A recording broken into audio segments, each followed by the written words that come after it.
We practice, I just call it the snatch. I want to snatch your center, so be careful with your neck here. Just give a little bit of tautness to protect your body. I come down onto the, just on top of this line with my fingers on the top, and then I drop my hip, stretch my spine, and then I snatch his balance away from him. And I just have a small drop, a magnetic drop. And this separates the bodies. And I'm going to take that amulet off so I don't break it. Yep. Cool. Okay, so this magnetic drop, I'm plucking his feet up through me, so I'm getting a separation of his system. So this has it becomes much more of a martial thing. So now it'll be dependent on my own energy, not a reaction or rebound inside his.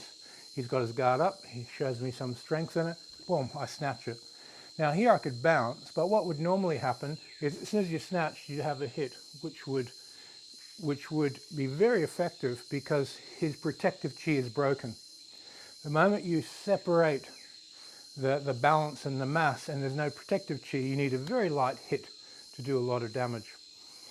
When a person is grounded and the three bodies are centered, their protective chi is peaking, so it's much harder to hurt them.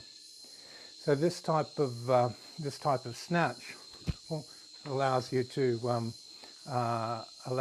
break that protective chi, so that you'd use a striking type of energy if it was a self-defense situation.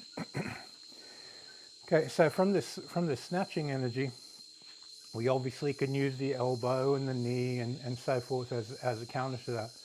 But what we're going to do now is, as we snatch, there's this really big gap between the balance and the mass.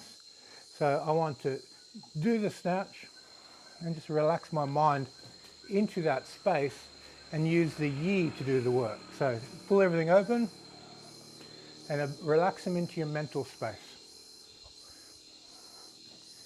And the stronger this snatch, the more open his protective chi is.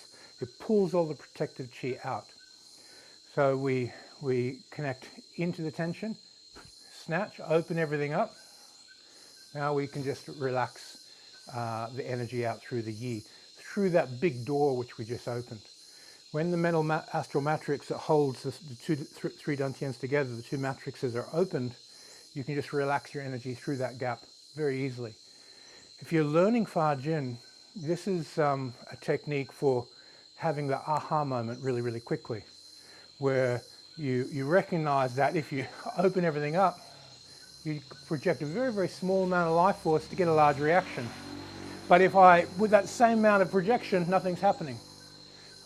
Now I've got to get the door open and I've got to increase and I've got to dive into his field. That small snatch, small amount of energy movement, big reaction. So use this as a learning tool to pull the bodies apart, pull the balance out, and the feeder knows for me to learn and explore and develop, he's not allowed to pull his balance back into his body and try to protect himself. He goes, oh, he pulled me open, I'll just leave it open so my partner can train. And there's a speed at which people can pull back. A really highly balanced, developed martial artist, there's still this fraction of a second, a tenth of a second, quarter of a second, where their protective chi is open and then it closes. And when it's open, you emit the Jin. So it's a cheater's way of doing Fa Jin, but it's an incredibly good learning tool. Okay, thanks for your time, and see you in the next video.